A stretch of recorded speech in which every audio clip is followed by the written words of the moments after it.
Witchy and Weird podcast. Oh my God, we're back for another episode, and I am broadcasting, rather recording, to you live, also recorded, from my new appartement. So hopefully the acoustics are better or the same.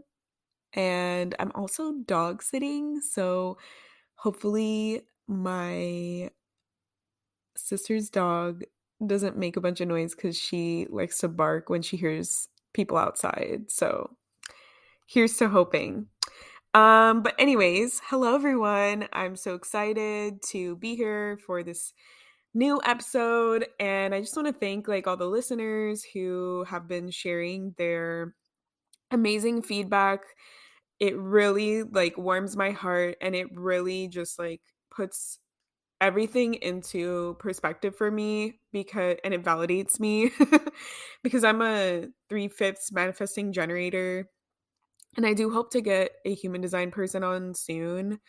I have someone in mind, but they are very busy. And anyways, as a 3/5 manifesting generator, my like design, I guess, is to stumble through life and learn through experiencing and going through journeys, and then to alchemize that and share it into informative or heartwarming or life-saving or whatever adjectives you want to use, lessons and stories.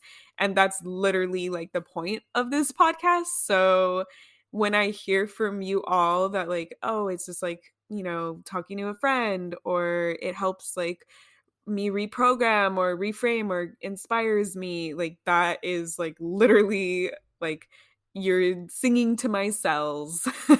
You're literally yes, everything you're trying to do, I feel it. And I'm just yes, we're on the same wavelength. So I just want to say thank you to all of you. Um, and a very special thank you to our patron, Emma, for supporting us in so many ways. And actually, Emma's going to be a guest on the podcast. So I'm really excited for that. And if you want to become a patron, there are 3 different tiers. Oh, there's my air conditioning. Hopefully you can't hear that.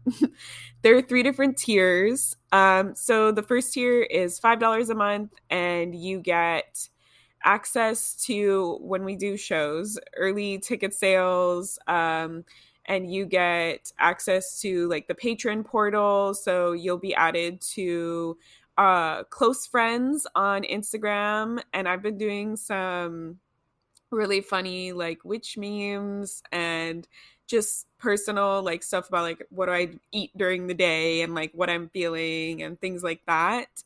And you'll get access to additional episodes, 2 additional episodes every month. And then if you are in the next tier, it's $10 a month. You get everything in the first tier, but then you get discounts on merch, which I will be opening in the new year, a merch shop. And you also get, I've been making shadow work prompts, or journaling prompts, in the form of PDFs that you can download that coincide with, one episode from that month. So the last one that I did it for was for healing through your body.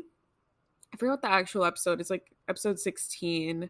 But I linked the episode in the patron post, so you know which one it goes with. But it's a addition, listen to the episode, then additionally you can do some journaling work, and then the top tier, you get all of that stuff, plus you get an even better discount on merch, and you get a monthly group spell. So I've been trying to do the group spell matching the shadow work journaling prompts, so it's more of a full experience. So, and that one is $22 a month.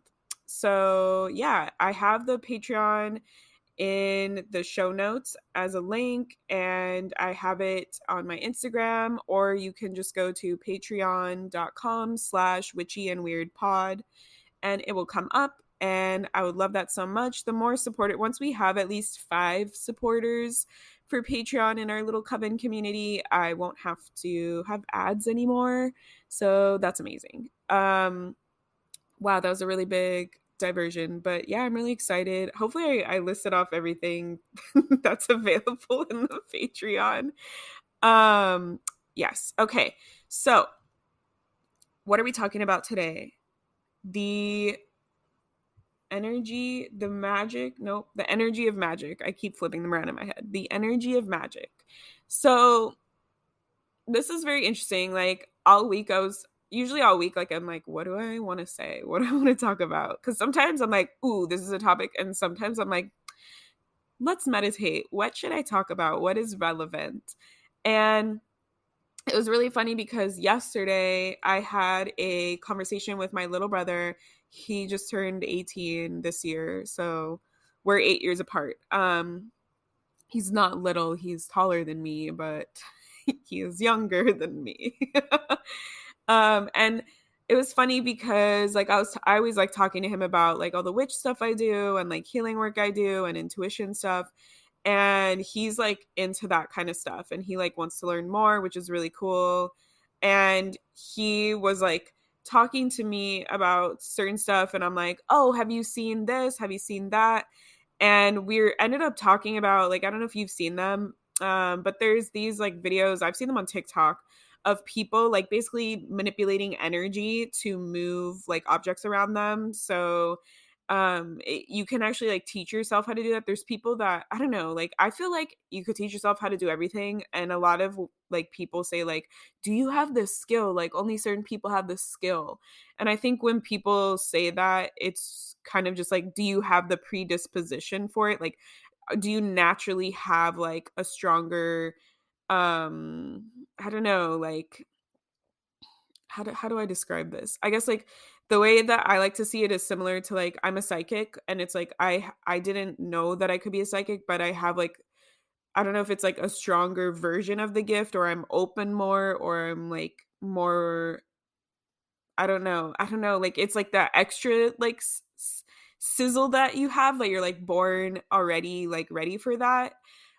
Or like people can just like learn from a teacher how to be a psychic. It just takes more time. So I don't think that anybody is like, if you're born with the gift, that means you're the only one who can have it. I feel like it just means it's like easier for you to do it, or maybe you might be like more skilled at it, at least starting out.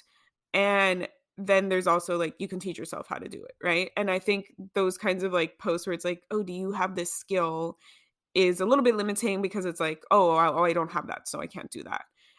So I've been like trying to teach myself like how to do this more, and it's pretty cool. Basically it's like telekinesis, right? And I've seen these videos, and where it's like, what every time I see them, I'm brought back to, there's this quote, I think it's by Abraham Hicks, saying like, what is the purpose of life? And basically they say like, we when we come to earth, we forget like everything, from our soul contract and what we believe in. And our job here on earth is to remember, or to learn how to manipulate energy. And that's pretty much it. And the people who learn how to do it the most are the most successful, are the happiest, or whatever, like the most fulfilled. And so I'm going to break all this down because it's like pretty meta. And I see those videos, and I think it's so cool because it's like those people, like the video I'm talking about that specifically stands out in my mind is like, this person was like in a field with like kind of like cattail or like foxtail like weeds, and he like puts his hand, and he like projects his energy to like move them in like, and it's not like, oh, it's the wind, like he's like moving them in different directions, and all of the blades and stalks of the weed or whatever it is are like moving, and then they stop when he stops. And I think like that kind of energy manipulation is like super super cool, and I've done it on a small scale. A lot of people do this with like candles. They like stare at the flame and they move it, or maybe you've seen like the cloud bursting ones. Or there's this one where you like take aluminum and you form it into like a cone kind of shape, and then you put it on like a toothpick or a knife and you like spin it with your energy, right? You project your energy to spin it. So basically, like, my brother, this is like, wow, already went like off another tangent, but my brother and I were talking about this, and he was like, yeah, that's so cool, I've seen that. And I was like, yeah, it's magic. And he was like, what do you mean it's magic? And I was like, well, like, aren't energy and magic the same thing? Like, they're unseen forces, and they if you think about it, they pretty much have like the same properties as each other. And he was like, well, like, he comes from, like, he reads like anime and manga and stuff, and so he was saying that, like, in those books or things that he's like watched or read, that they kind of see it as like a universal like energy or law. um and he always thought that like magic was like more for like fantasy or sci-fi, that it was like fake, and then like the energy or the law of the world, law of attraction, whatever you want to call it, was like the real one.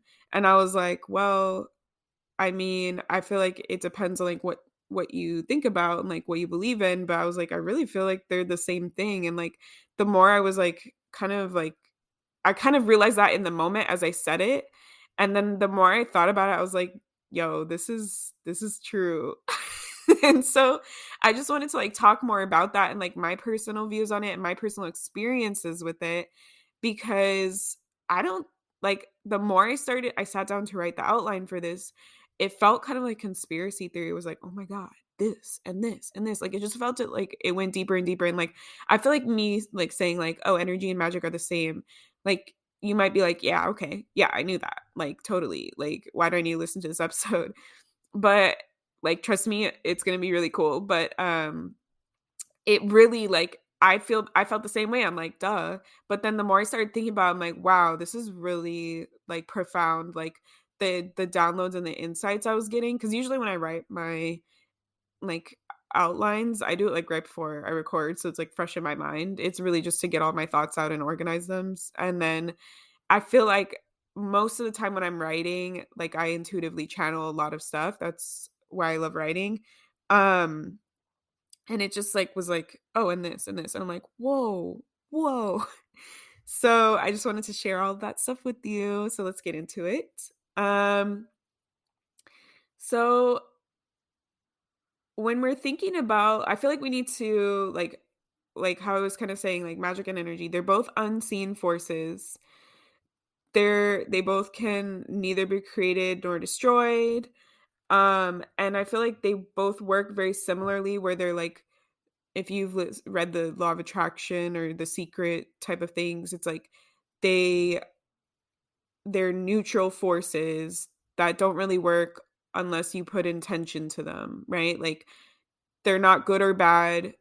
They're not like here to help you or hurt you in any kind of biased way.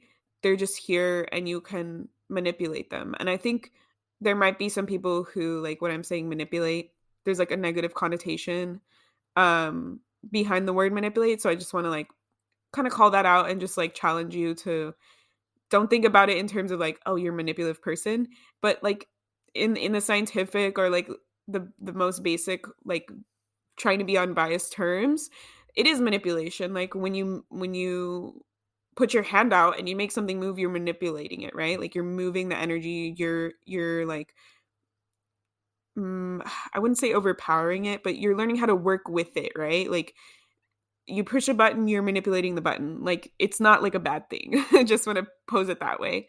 Um and so I was like, okay, so then I started with energy, and what came through was like, okay, so let's like dive into energy, because I have like a master course on energy where I teach you how to manipulate your personal energy and work with like nature energy to for like spiritual or intuitive or psychic reasons or like witch reasons.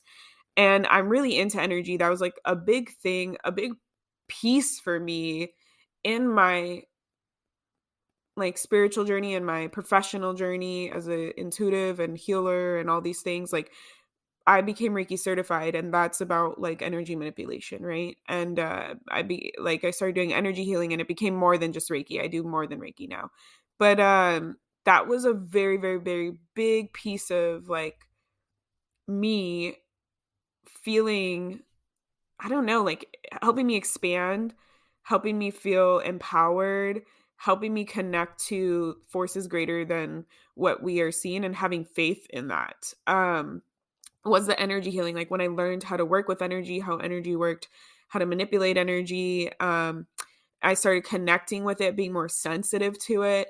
That those were really big pieces for me, and that's why I love working with energy. And I'm going to talk more about this like as we start breaking down energy. But I just kind of want to talk to you first, like this is kind of where I'm coming from and why I'm so passionate about it and why I think it's like really cool to talk about it and share it, because there's different facets of how different people see energy, and that's what I wanted to draw attention to so that you can kind of see like how I see energy, because a lot of my work, even psychic work, is very energy based. And at least the way that my intuition works. And I think it's just so fascinating. Like it's not something, it feels undeniable, like how they're like, oh, I saw an apparition. Like for me, it's like I felt a presence here. Like that's undeniable for me. And that's a huge part of like why I want to do like retreats and things, because you can do a lot of this stuff over Zoom, and like energy healing works over any space, throughout any space and time. Um but like I want to like be there in the space and bring like change the atmosphere, like manipulate the energy, call forth beings, and allow people, like get people into a state where they can feel readily available to accept and feel the energy and like blow their mind that way. Hey Buffy. um Hold on, let me pause because she's gonna bark. Okay, sorry about that. um so basically I was talking about how I view energy and how it really has helped me to believe and have faith in like intuition and magic and things. And also how it's helped me get more embodied, because a big part of healing is healing in your body and healing the energy that you're storing in your body in the form of trauma. And tapping into your intuition is about being in your body, because your intuitive abilities work with the senses of your body. Like all each of the clair abilities coincide with like this the five senses that we have. So yeah, I just there's it's so much. It's all connected, right? Like everything is all connected. Everything is energy. Like and so I wanted to start with like energy and like what it is, how we view it, and break it down. And so this is a great segue, but like I'm like you may or may not know this about me, but like I was like a straight A student, and I I love math and science. I love like those types of subjects. I also love art. um but like a big thing that you learn in science class and biology class is like energy is neither created nor destroyed. That's like a law that people believe in, right? And like there's like the laws of energy. And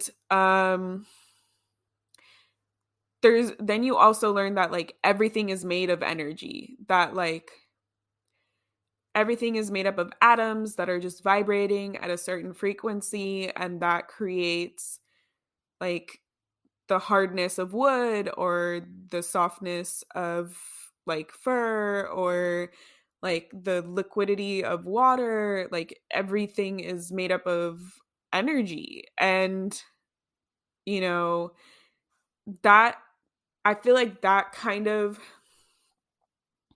definition or perspective of energy is what a lot of us, pretty much all of us who like at least in America, I don't know what the curriculum systems are for schools like outside of the US, but we all learned that like at some point in some capacity, like in our schooling. And I feel like then we think like that's all that energy is.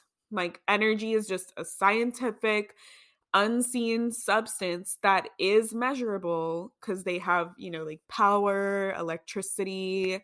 There's tons of different ways, like they figured out that the atoms were vibrating, I think, through like looking at them in a certain like microscope or with a certain, machine or something. But I feel like for a lot of people it stops there. Like they're like, that's my view of energy, and it's just that it's a scientific substance.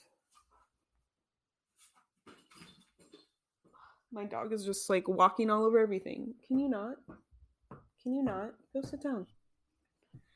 Um Sorry. And so I kind of like realized that, like, okay, so for a lot of people, like, that's all that energy is. And when you learn that in school, it like helps you to have like like for some people it helps to have like the scientific reasoning or the fundamentals of things, but it also limits you because then you're like, that's all it is, nothing more.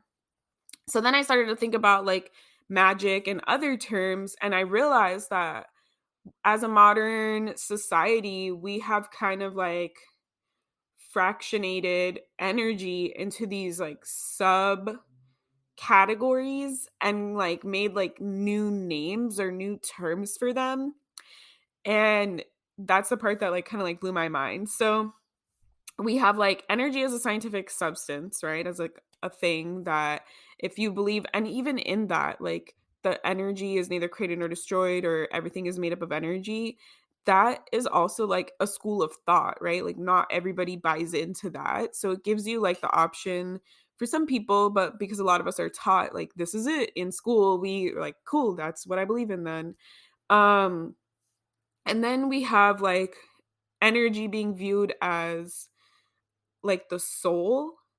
Um and so, or like the soul, and then like the belief of like spirits and stuff, which is kind of like where like religion ties into this. I feel like where a lot of people learn that part is that we have a soul and there's like a heaven and hell, and where does our soul go, and like I feel like that part doesn't really relate to energy. And then like spirits, where it's like that part of like if you don't go to heaven or hell, you get stuck here, and there's like spirits.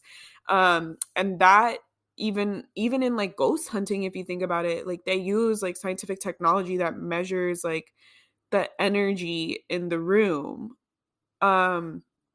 So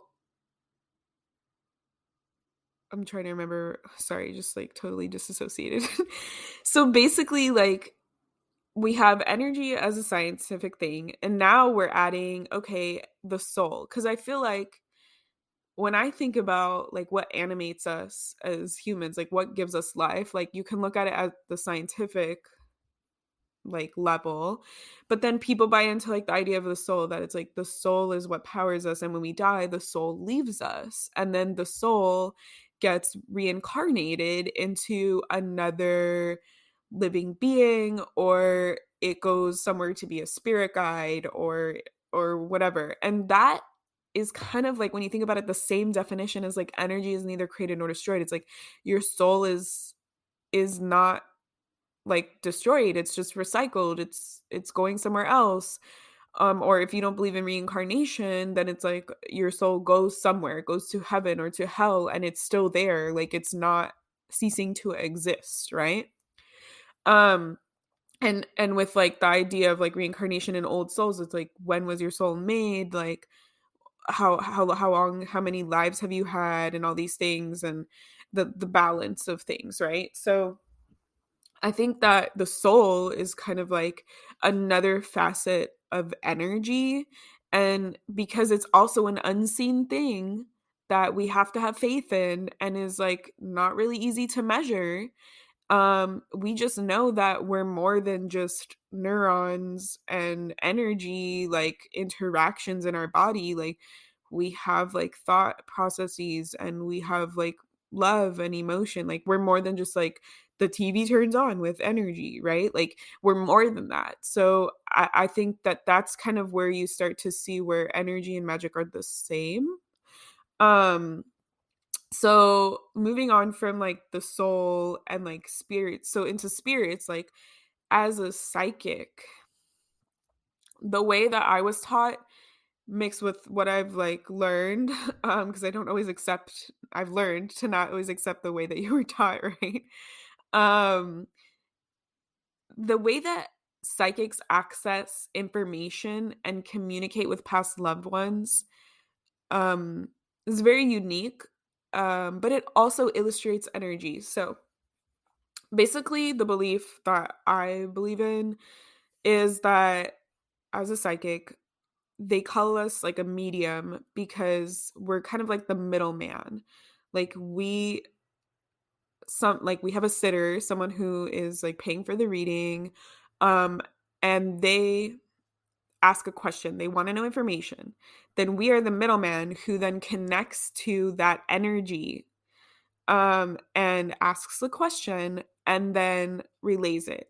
And the reason why I call it energy is because as a psychic, you have to understand that like we're not gods, we're not full of the divine information and just pulling it from our complete knowledge of everything. We are connecting to a spirit guide, a being, a deity, a past loved one. Even the idea of intuition, I'll break that down further after. That's also scientific, but I feel like so the way that it works is like the one school of belief that I really like is that there's this thing called the Akashic Records, which is kind of like the library of time. Like everybody has their own kind of room with all their tomes or books of all their past lives and all the facts about them. And that's kind of where you can get the quote unquote like unbiased version of information. And so when we ask like our spirit guide or like the universe or whoever you believe in, they access information from the Akashic records and then they come back and they tell you. And with a past loved one, if you're asking them like questions that require them to access, then now you're getting the information filtered through that past loved one's personality and experiences, right? So it's like where depending upon who you're asking, the information is going to be slightly different for the answer that you're seeking. And in especially with past loved ones, there's this belief that like, well, so what if people can reincarnate? How am I able to communicate with my grandpa who passed away like 50 years ago or something? Wouldn't he have reincarnated already? And the answer is yes, he could have reincarnated already, but what we're doing is we're accessing that timeline of his soul and his life as you knew him as your grandpa, and I'm tapping into that energy and I'm talking to that energy, that version of his soul, that energy of his lifetime that was here as you knew him. And so that's why we still get to see what he looks like. We hear it through his personality, through like his lived experience as what you knew him as. And so that kind of like when I view it, it's like we're tapping into, I see them as like little strings, maybe like on like a guitar chord, if you will. And I see those like timelines all parallel, like next to each other, and we're tapping into that. And that's why when we do energy healing, it's not energy is not bound by time and space because it's neither created nor destroyed. So it has like that signature, the energetic signature. It's like um this same piece of energy has lived through so many different things that we're able to access many pieces of information from it. So like that's how we can go back in time and heal like an inner child memory or past trauma or heal ancestral lineage or talk to our ancestors and tap into that information and then change it or heal it, or even just access it in some type of way. Like that's kind of like how I view like energy on like the spirit level, and that it exists all around us and there's no like ugh, of course. Okay, sorry about that. um so I was talking about how the different ways that we can access information through energy, and because it's not bound by space and time, we can go back and heal and change and access. And so for the way that intuitive abilities work is kind of similar. In the scientific way, um, that they've like kind of like figured out how your body works, to because everybody's intuitive. It's just whether or not you're open to it or not, and if you believe in it and if you grow it, right? Like anybody could play sports, they just need to practice at it, right? It's like some people just don't and some people do. It's very similar for intuitive abilities. I mean, a little bit more complicated because like some of us are burdened by trauma, and that might be harder than just practicing to play a sport. But anyways, um with intuition, we have a pineal gland in like our brain area, and it's kind of like a little crystal. And the thought is that the pineal gland like filters thoughts, and like it filters like photons, which can be thoughts. And we decide if we want to listen to them, be open to them, or not. And that's kind of like it kind of goes into like the Jungian theory of like there's like one consciousness. That makes it a little bit easier to understand, where it's like all this information is always floating around us in the ether, like in the form of photons, which is energy. And then we kind of like our mind kind of it like filters through our pineal gland, and we're like, oh, that's how I know this random intuitive fact. That's how I've got this like bad feeling about somebody and things like that. And so that's kind of like the scientific, like very simplified version of it, right? And so if we like the more we listen to our intuition, obviously the stronger it gets and things like that. And that's why it works with our body, because it's a part of our body. Like it's part of like built into the science of our body. And like other animals have pineal glands too, and intuition and things like that. Like cats have really big ones. They're kind of like walking crystals. But anyways, um, that's how like energy works in that way, where like I ask a question and I connect to an energetic being, and then it filters through my body, and then I'm able to understand that energy in a specific way, like whether it's like the different clairs, whether it's through hearing it or seeing it or feeling it, etc. Um, and so I feel like for a lot of people, like like a large percentage of the population, like clearly doesn't believe in any of that part, right? Like they're like, I'm not into spirits. I don't believe in that. I don't believe in ghosts. Or they're like, I don't believe in like psychic. Like that's not a thing. So that's kind of why I feel like when we pose energy in too much of a scientific way, that it limits us, and then we shut down from being open to all that is around us. And then like I was going to say something around that, but I just forgot. So then next we kind of have like vibes, right? Like that's another way that we cut and paste energy into different things to separate it further from what it actually is, like the totality of what it is. So like vibe obviously is like a more common like term and like thing, but like everybody like in all of time like knows what a vibe is. Like even if you don't use the word vibe, it's like I'm not the energy of the room, the the I don't know, it felt heavy in the room, or read the room, right? There's tons of different like ways that people talk about vibes. And I think that vibe is, as we become more intuitive now, we're coming back into our intuition, like our intuitive renaissance as a society. Um, people are like, that word pops up for a reason, because like people are like starting to recognize that this is a form of energy. I am feeling somebody else's energy, or the energy of the space, based off of what happened in it, or who is in it, or whatever just happened, like an argument or something. And I'm sensing that I'm becoming more in tune or sensitive to the energy around me that other people and things are giving off. And sometimes like you can even sense it for yourself. Like you wake up and you're like, I'm not feeling it today. Like, so I think that like vibes or anything in that kind of like example or like realm is also energy. But I just find it so fascinating the more I was thinking about it. Like I never like, obviously, like as a spiritual being or like an intuitive being, I know that vibes are energy, right? But like I feel like a lot of people don't get that. Like it's so like disconnected and disjointed that it disempowers us from feeling and knowing like the true like totality of energy, but also like our intuitive powers and how they interact and work with energy. Because really what you're saying is like my intuition is picking up the energy of this space and I don't like it. I like it. I'm learning information about it. Like somebody just had a fight here, like something like that, right?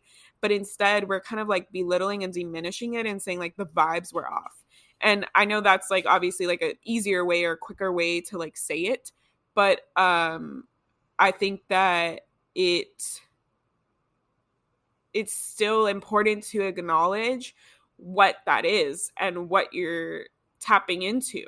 Because I think if you told somebody who wasn't like super intuitive, like didn't believe that they were super intuitive or wasn't like super into spiritual stuff, quote unquote, like, oh, a vibe is just your intuition, like sensing the energy and the space, then they would be like, the fuck? Like, what? Like, what are you even talking about? Are you crazy? Right. And so I think that kind of like separating in our minds leads to those types of things where it's like, now I'm disempowering myself. Now I'm not believing in my intuition. Now I'm not acknowledging or recognizing where I'm feeling this energy, where it's coming from, where this knowledge is coming from, where this emotion is coming from, because all of these are energy. Um, and then we have the last part that came up for me, which was magic. And I think in the witch community, we're really open to magic, but I don't think a lot of people see it as energy either. And like I said, it seems very like, oh, duh, like magic is energy. But like, do you really feel like they are one and the same? Like when you're thinking about doing a spell, do you think I'm going to tap into this energy? Or do you think like I'm summoning magic? I'm going to tap into my inner magic, right? And I think that it's not that it's okay if you still call it magic, right? If they're one and the same. But I think it's important to notice that they are the same because I think there's a lot of rules that people place on magic depending upon their religion or their belief system. And that also can lead to like limiting how we use our energy, right? Because one thing that I've really noticed in the witch community is, and this is also like a religious thing too. So maybe it's like a colonial thing, um, like a colonizing thing. We are taught to believe in a higher power in religion. And in believing in a higher power, like even the statement, a higher there's an energy that is more than me. There's an energy that is more powerful than me. There's an energy that is better than me. Whatever, like that's what you're saying when you say a higher power, right? Um and when you believe in a higher power, a lot of, not all of them, but a lot of religions teach you to not believe in your own personal power, but to seek information, to seek answers, to seek absolution, to seek saviorism from a higher power instead of looking within yourself and using and tapping into your own power and empowering you, inspiring you to do that. That's where you get like a lot of people who are like super religious and they're like, "Oh, I'm not going to like take inspired action. I'm not going to seek medical help. I'm not going to do a thing. I'm just going to sit here and pray and hope that God answers and gives me what I want." And it's like, you have free will. Like you have the ability to do stuff for a reason because you're also powerful. You also have energy, right? And with witchcraft, I see that a lot in the witch community with deity work. And I feel like it's really also disempowering. That's why I feel like maybe it's a byproduct of religious trauma or colonizing beliefs. Because it's cool to work with other beings, right? Like I'm not saying don't do like deity work, but I find that it kind of turns into the same thing where it's like I'm turning to this deity and you are taking action most of the time, but it's like doing a spell or a ritual or an offering or something where it's like in service to them, which is why I think witchcraft is a little bit better than religion in that way, because like when you're doing a ritual or a spell, you're still using your own intention and putting your own magic into it, right? Um, but the part where it starts to get like disempowering for me is when people like put all of their faith in this higher power and they're saying like I'm at your mercy, imbue me with powers, imbue me with the ability to do this, instead of saying like guide me, show me the way, help me, like help me tap into this ability for myself, like give me that extra boost of power that I need. Like it turns into more of like a I'm not enough and I need to receive this from you, instead of like I'm working with you, I want to learn from you, or I want to be helped by you to bring myself to a place where I feel like I can do this on my own, right? So that's like a huge thing that I've seen in the witch community in terms of magic, where it's like I I feel like depending upon what kind of witch you are and what you believe in, right? Like everybody's different. I feel like that can get kind of like disempowering and kind of risky to view yourself that way, because witchcraft is just a tool that helps you tap into your own power, which is your own energy. Like your energy is what your power is, right? Um and yeah, like it's to me it's like that's the opposite. Like I get it if you like you're feeling powerless, you need help to get out of something that, like that's why I said like I'm not saying don't do deity worship. Like you can still do deity worship. It's just like not getting to the extreme of like fucking the craft where it's like I'm praying to imbue myself with these powers to be like all powerful, like that kind of like vein of it. And so I think that when we look at magic, it's important to understand that a lot of witchcraft that we do, we're just humans love like ritual and drama, and we need tangible things to help us believe. So that's why we create a lot of rituals. Like the reality is like you could do a spell and not light a candle and not use herbs and not use like all these other things and it will still work. Like if you learn how to tap into your own energy and your own intention, and you like project and use and move around the energy in a specific way. But like it's more fun with a candle and herbs. Like it maybe it helps you have faith in that. It gives you like a tangible thing to use or do, or it like I don't know, like there's tons of different ways that like it makes it more fun, right? Like I love using herbs because I get to connect with the energy of the earth and like use it to empower my stuff and what I do and the people that I make products for. And we'll talk about nature and energy because that was a huge part of like helping me too with energy. But yeah. So that's why I think like it's just important to acknowledge these things, because it really, that simple shift in your intention and your mindset can really make a huge impact of knowing like this is just an extension of my energy. This is just to help focus my energy. This is just to help amplify my energy or add to give it that extra oomph. But it's really about me using my own energy and putting that into the world and learning how to manipulate the energy around me and the energy of things. Like that is where like using the candle and the herbs, it's like I'm learning how to manipulate that. Like I learned that if you use this herb, it has this type of energy in it and it will help you with this, right? Like you're learning how to manipulate the energy and to work with the energy in like a symbiotic way, hopefully. And that part of magic is like that's why I'm like, it's pretty much the same thing. We're just manipulating energy, right? But I feel like a lot of us feel that it's separate from energy. Like you wouldn't think like, oh, this laptop is made out of energy in the scientific way that like everything is made out of energy and that's how it takes up like space. Um, you wouldn't think like my laptop is energy and this spell is energy, and you wouldn't see that they're the same. It's like the spell is magic and the laptop is made of energy.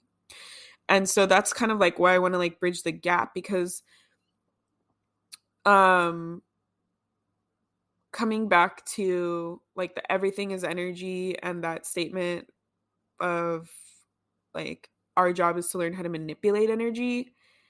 I think that it's really like when you view the world as just being all energy, like even saying that like makes gives me chills. Like then anything and everything is possible because all you need to do is to learn how to manipulate the energy, and then you can have whatever you want. And I think that's sort of what The Secret and the law of attraction tells you. And I know that there's like, I don't believe in all of it. Like a lot of it's like problematic. Like oh, your thoughts are energy and everything is energy. So like just think amazing things and it'll come to you. Like, I think it's a little bit more than that because mm, if you're thinking in that vein of thought, if you're thinking about one thing, but like 10 million other people are thinking about this other thing, like it's going to manifest in a different way, right? Um, I don't know. I don't want to go too much into that. But basically, like, I'm not saying like read The Secret right now and take everything into account. Like, we all know I'm not like read everything and just believe it as true. What I'm saying is like, I'm looking at it more from the perspective of like, I don't know, maybe like folk medicine, like folklore, like ancient, like cultural way of like everything is energy and we are all connected and we are all made of energy. And so we all have access to that energy and we all have to respect that energy and we all have kind of like this unspoken bond with the energy. And I think in our modern society, we have disconnected from that piece of us and that belief of us. And that's why we have to fragment energy into these different beliefs or words or categories in order to help us still connect with it because we don't realize that it's all around us all the time, every time, and we can tap into that. We're made of it and we love it and it loves us. Like it's like this whole like thing, right? So um that's why I think that connecting with nature is like a really that was a big way for me to kind of like open up and to feel that more, and connecting with your body, like the energy healing piece. So like ways that you can start like connecting with energy more and tapping into that more, like um I would go out and meditate in nature. And I think that the goal, I guess, of connecting with it more is more so to I guess like re-believe um our connection with nature, to start intentionally like breaking down maybe some of those barriers around what you viewed nature as, or not nature, energy as, um and to sensitize your body to accepting and feeling energy, because if energy is everywhere around us, then we're always communicating with it. We're always touching it, feeling it, sensing it, smelling it, tasting it. And we kind of like take that for granted, or we don't like open ourselves to that. That's why like people that are more intuitive, they're like, "Oh, I can feel this object has like weird vibes," or like things like, cuz we're more sensitive to it. We're like open to it. And that's like something that for me has been very beneficial in my intuitive journey, and especially having faith and trust in energy, in magic, in all these things, and like my psychic abilities, and having trust in my intuitive abilities, and myself, subsequently, um is by like slowing down and allowing myself to feel these subtleties, because now I can easily be like, give me a couple of seconds. I'm going to tap in and then I'll be able to feel these things. Like you can still turn it on and off. And that's what my course, Master Your Energy, like one of the things that it teaches you how to do, because like not everybody wants to be sensitive all the time. Like I don't want to go to the grocery store and feel like everybody and their mom's fucking emotions. Like I'm not down for that. But like being able to like be in a space and like settle into the energy and communicate with it, or to speak to like trees, or like feeling the energy of crystals in your hand to make sure that crystal is the right one for you. And like there's so many different ways that we can like interact with energy in that vein. So going out and like being in nature is like a really like, it's readily available for most everybody. You don't have to pay for it. You know, like when I mean going out in nature, I don't mean you have to go on a hike into a national forest. Like I would just go into my neighborhood, into like the little grass patch on the sidewalk where there was trees. Like that's what I would do. So like you can go to a park, like there's tons of different ways that you can do this. Or if you have like a little house plant, like, you know, sitting with it. I feel like it's a little better with trees, like big trees, to do this. But like sitting and meditating in the nature, um, and just like with the intention to like be open and to notice the energy and to like accept the energy. I think like learning how to resonate with the earth's energy is going to be like, it was a huge game changer for me, so it would be for you too. Like that's kind of what I teach in my master energy class. Like grounding is basically what that is. Grounding is like recalibrating yourself to the energy of the earth, because like nature and the earth's energy, I feel like, is like the most pure. And by the most pure, I mean like if you're thinking about water and like the scale of water where it's like acid or basic, and then we want like a pH of like, I think it's like 7 or something for it to be neutral or whatever. That's what I mean. It's like the most like neutral. We all come from it. We all vibrate on it at one point. We return to it at one point. So that's like our kind of like baseline energy. And so like grounding in that energy is very supportive and protective, and like it helps to even us out because we can be either too low or too high, and this is like a good medium that we can sustain as humans in our bodies, right? So grounding like helps you like stay connected to that when we are like amplifying and like um turning up our energy to work with like spirits or beings and things like that, or to like, you know, help re-regulate us if we're going through anxiety or things like that. That's why nature is like super healing, and I love working with nature. But like doing a practice to like resonate with the energy, like tap in with the energy of nature and resonate with it, and like like hold its vibration, and to just like, it's not hard to hold it, and to just sit in it is like very healing, and it helps you to be in your body too, because it forces you to recognize like when you're there. Like for me, when I do it, it's like I take a deep breath and my shoulders relax. It's like, oh, now I know. I can feel that feeling now. It's familiar to me. But like you can do that with crystals too, like holding them in your hand and noticing their energy.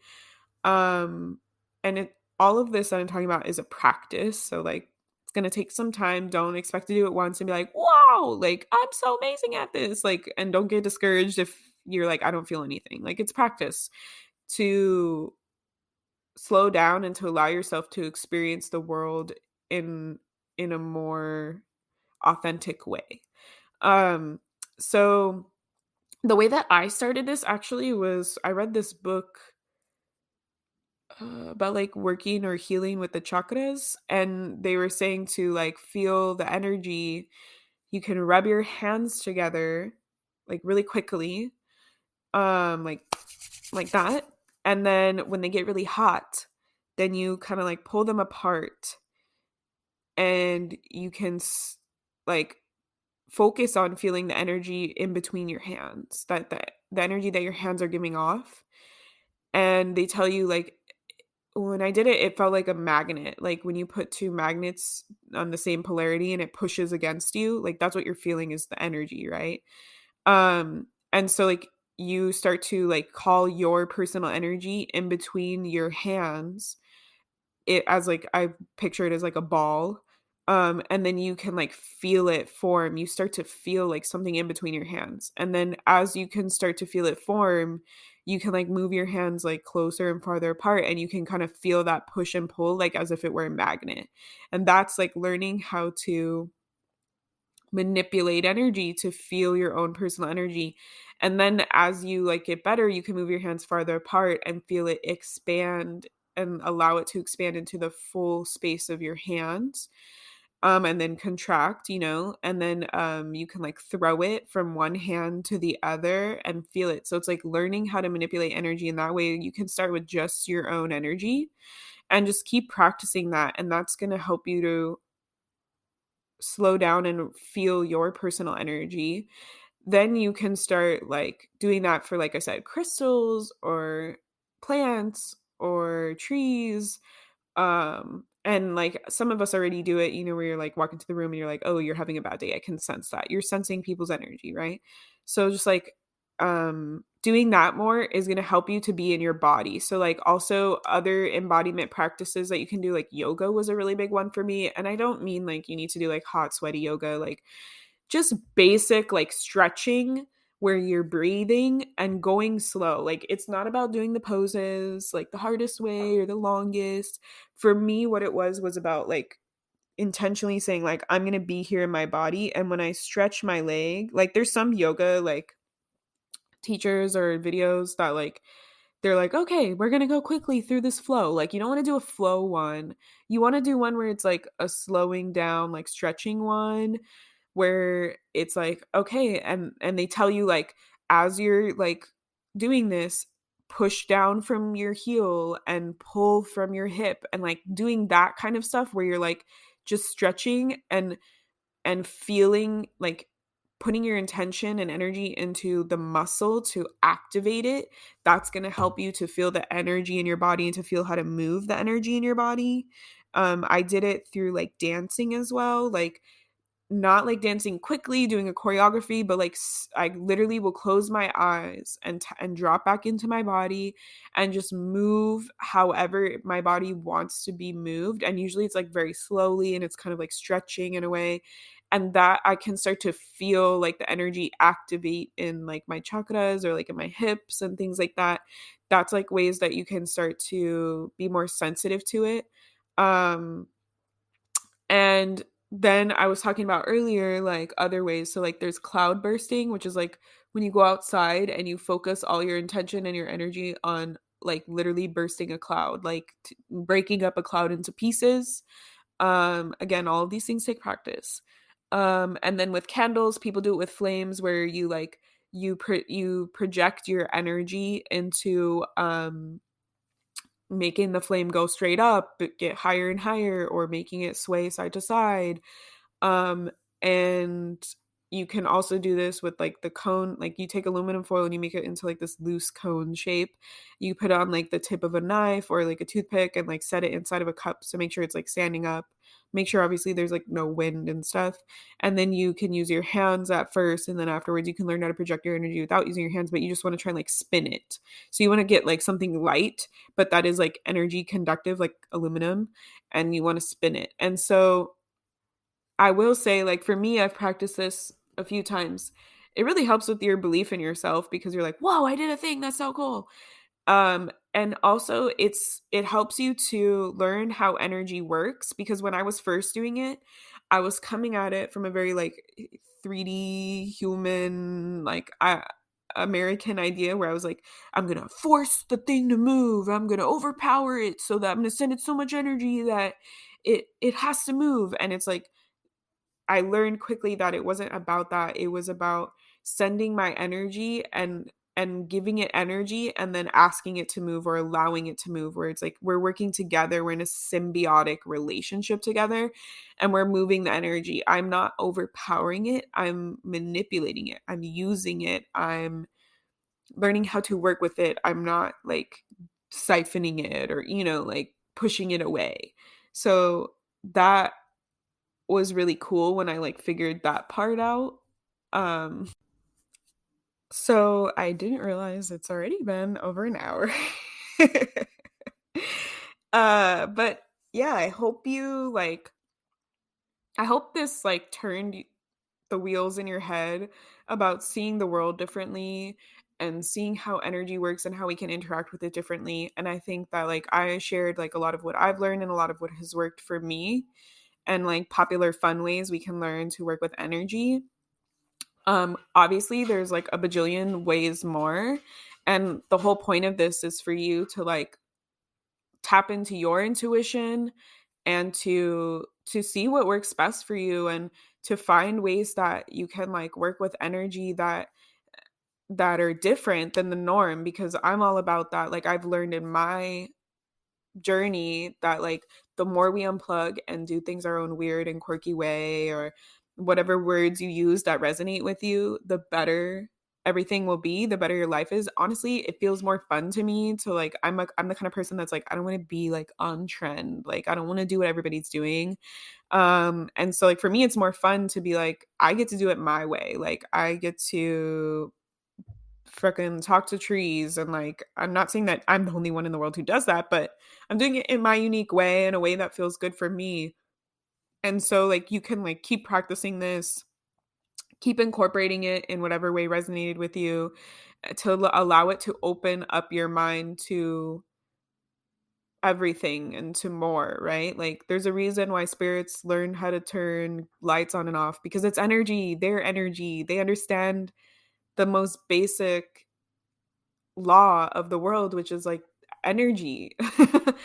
It's like if they can't talk to you, they can't touch you, they can't be there, they can communicate with you through energy. Like it just it makes all the sense in the world to me the more I think about it. So I hope that it makes all the sense in the world to you.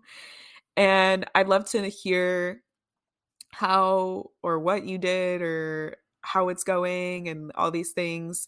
And again, links are in the show notes. I'll put my Master Your Energy course. It's a like downloadable, like a 2-hour course on my website. So I'll put that in the show notes as well if you're interested in like diving more into like the intuitive psychic, like protective, amplificative, I don't think that's a word, way of working with energy. That one's like super informational, and I designed it to be like for any type of intuitive person. And so I'll put that in the show notes, and it's already a link on the IG. If you go like on our website, linky like the beacons page that I have, it's already there.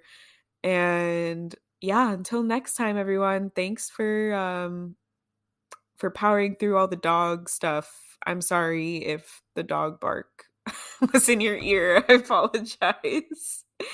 Okay. All right, bye.